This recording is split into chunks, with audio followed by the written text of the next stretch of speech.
But the thing is that because the rotor rotates counterclockwise, that means that that rotor is always pushed up against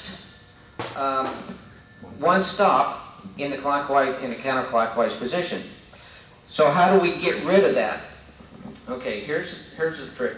What you want to do is you want to loosen the screw in the center, rotate the cam until the points just start to open.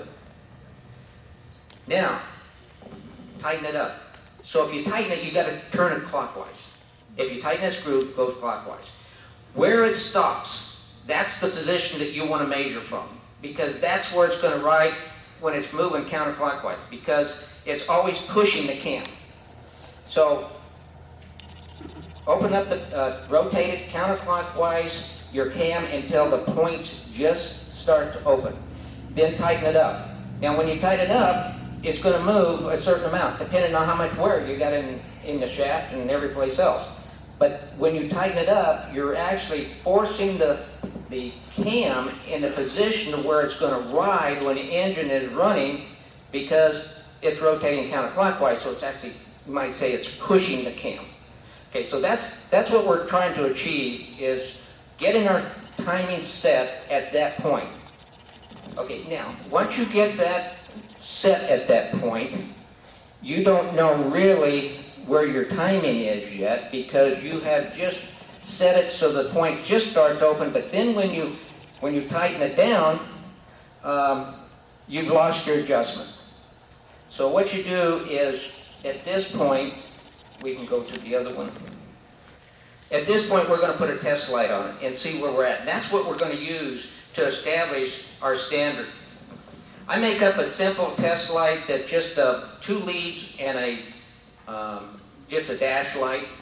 And it doesn't make any difference if it's 6 volt or 12 volt, because even if it's a 12 volt bulb you put in there and you got a 6 volt system, you're going to see some light out of it. Okay, here's the trick.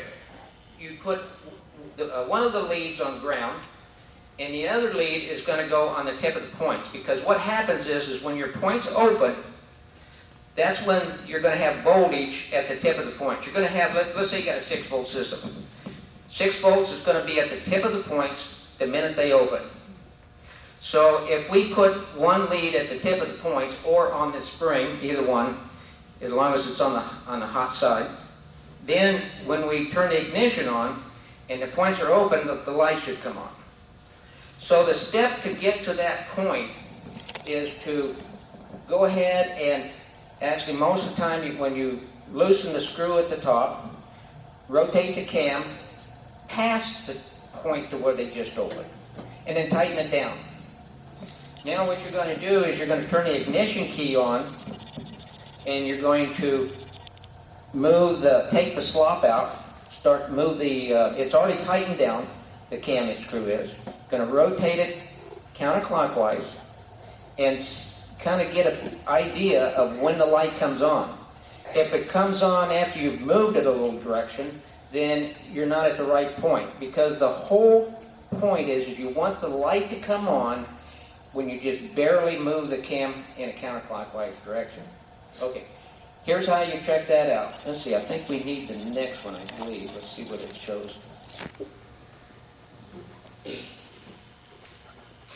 Okay, now let's go back to the other one. Okay, what you're going to do is you're going to put the cap back on. Put the body back on, so that you have full movement from full retard to full advance, and that this goes from one stop to the next. You're going to go in a full retard position. Turn the ignition key on, and the light should be off, because you want the points to be closed. If the light's on, the points are already open.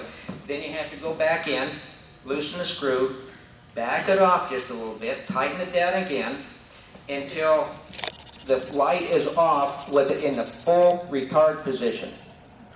Now, you always want to make sure that when you make this check, that the screw is in the full tightened position, because you want to make sure that the rotor is full up against its stop, all the way up against the stop. Then you want to take the Now we can go to the other one. You want to take your spark lever and start pulling down a notch at a time. There are 11 notches, if they're still there. You've got 11 notches on the quadrant. Every notch represents about 5 miles an hour when you're driving. But to get it set right, you want to take the ignition, take the timing, take the advance and put it fully retarded. Pull your spark lever down 1 notch at a time.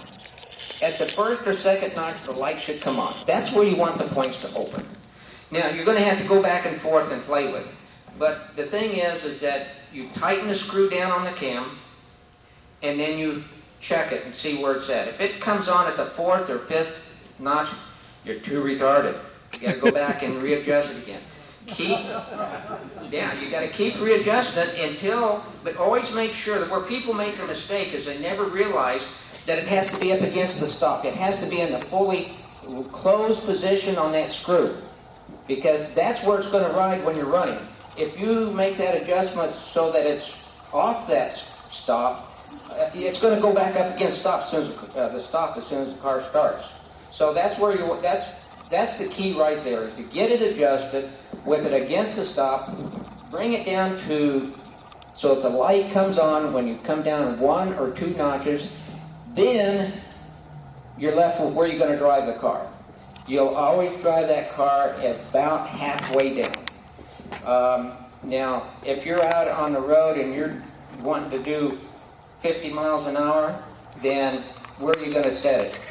If there's 11 notches and they're 5 miles an hour, so to go 50 miles an hour, you're going to come down to the 10th notch, almost all the way down.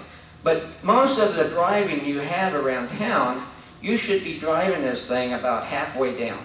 And I really I can guarantee this, because I just see it happen too many times.